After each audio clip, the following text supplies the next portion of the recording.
In this presentation, we are going to explore three important literary theories: postcolonialism, structuralism, and narratology. The aim of this video is to define them, name their representatives, and explain how to apply these theories in the field of literature. What is postcolonialism?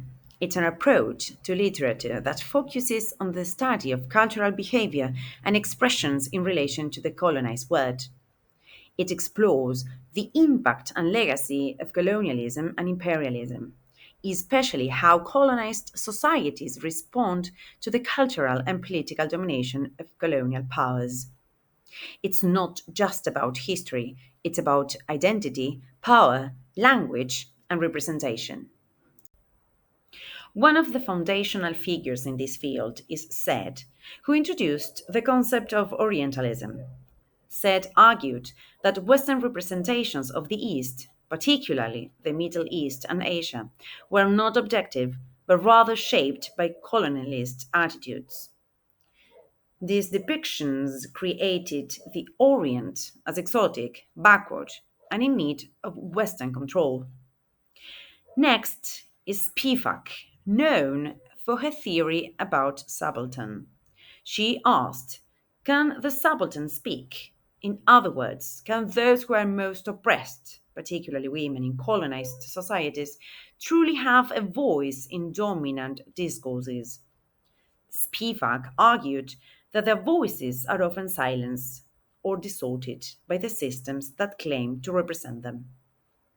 Finally, we have Baba, who introduced the ideas of mimicry and ambivalence.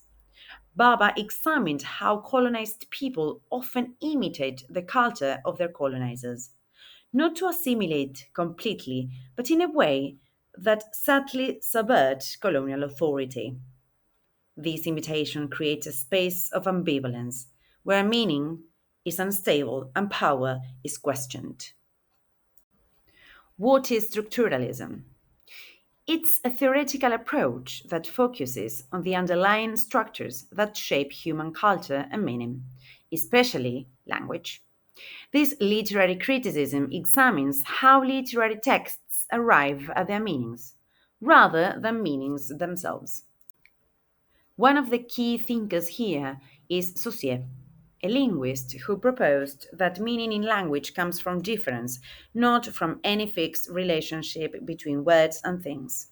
According to him, words are arbitrary signs, and their meaning depends on how they relate to other words within a system. Building on Saussure's ideas, Levi Strauss applied structuralism to mythology and culture. He argued that myths across different cultures share universal structures, like binary oppositions, life death, good evil, nature culture. These structures, he claimed, reflect how the human mind organizes the world. What is narratology? Is a term used to denote the branch of literary study devoted to the analysis of narratives, and more specifically of the forms of narration and varieties of narrators. Although narratology is a modern theory associated with European structuralism, it began with Aristotle, whose ancient work, Poetics, laid the foundation for narrative theory. He introduced concepts like plot, character, and catharsis. For Aristotle, a good story had a clear beginning, middle, and end, and should evoke emotion through a coherent structure. Aristotle identified three elements in a plot: amartia, sin or fault, tragic flaw of the character, anagnosis, recognition or realization, often self recognition, peripeteia, turnaround, reversal of fortune. Moving forward in time, we meet Prop, who analyzed Russian folk tales and concluded that they were all constructed by selecting items from a basic repertoire of 31 functions. No tale contains all items, but they select some of them, following their order. Probst's work suggested that stories follow set patterns that can be broken down and studied systematically. He explains that the items can be grouped into spheres of action and that they serve as roles rather than characters. The characters are the mechanism for distributing the functions around the story. Then there's Gannett, who expanded narratology by introducing terms like narrative, voice, focalization, order, duration, and frequency. He showed how stories are not just about what happens, but how the events are told, who's speaking, what's revealed or hidden, and how time is manipulated. By focusing on the process of telling itself, he established certain concepts. Narrative mode. We have mimetic and diegetic. The parts of a narrative which are presented in a mimetic manner are dramatized. They are presented in a scenic way, with a specified setting and making use of dialogue which contains direct speech. On the other hand, diegetic mode summarized events rapidly, covering years in a sentence. Authors should combine both. Then we have focalization, which is the point of view from which the story is told. We have external focalization, the viewpoint is outside the character depicted. Then we have internal focalization, the focus is on what the characters think and feel. We have zero omniscient focalization when a novelist freely enters the minds and emotions of more than one of the characters. No systematic conceptual or perceptual constraint governs what may be presented.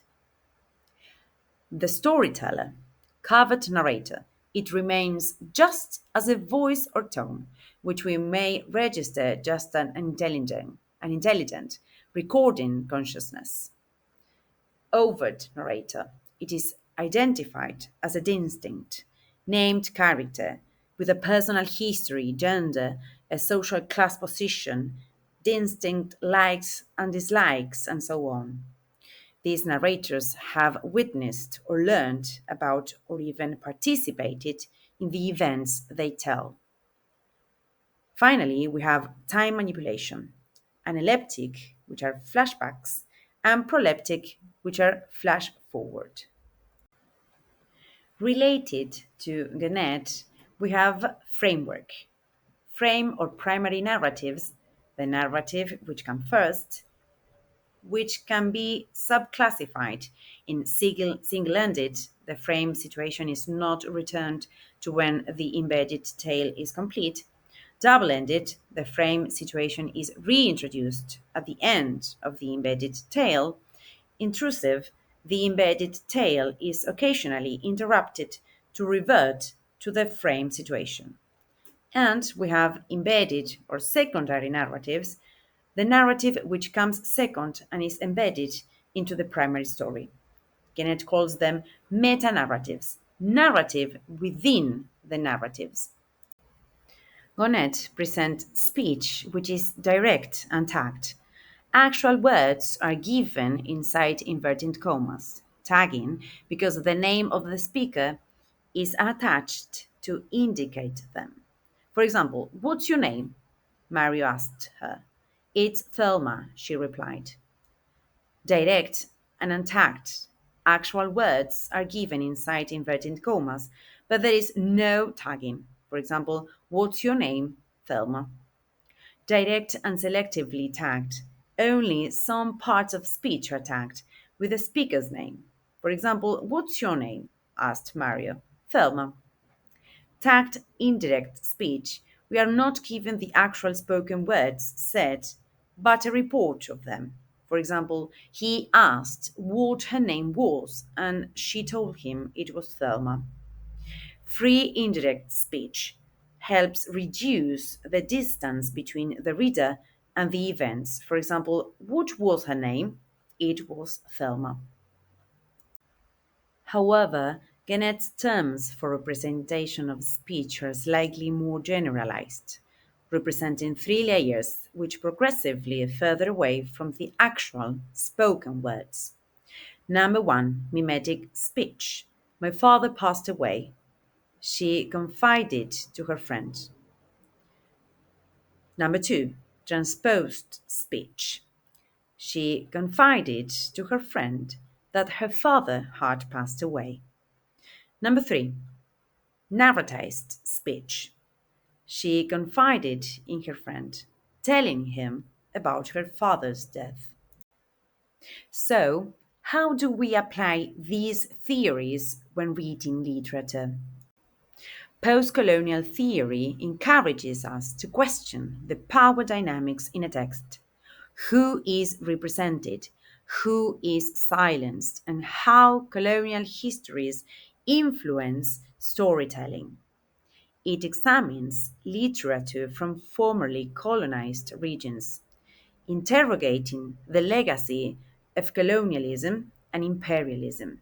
It explores themes of identity, race, and cultural hybridity, as well as the politics of representation and othering. Postcolonial critics analyze how literature reflects the experiences of colonized people and engages with questions of power, identity, and resistance in the aftermath of colonialism. Structuralism views literature as a system of signs and symbols governed by underlying structures and patterns. It seeks to uncover the rules and codes that shape meaning within a text. Through analysis of recurring motives, binary oppositions, and narrative structures, structuralism aimed to decode and expose structure of literary works, revealing the universal principles that govern language and communication. Narratology examines how stories are constructed, how they engage readers, and how they convey meaning. It explores concepts such as plot, narrative voice, point of view, characterization, and narrative time. They analyze the ways in which narratives create suspense, evoke empathy, and convey themes. Narratology is interdisciplinary, drawing on insights from literature, linguistics, psychology, and other fields to understand the nature and function of storytelling. Narratology provides valuable tools for understanding how narratives work and how they shape our understanding of the world. Each of these approaches reveals something different about texts. Postcolonialism looks at history and power. Structuralism looks at systems and patterns. Narratology looks at how stories are told. That's all. Thanks for watching.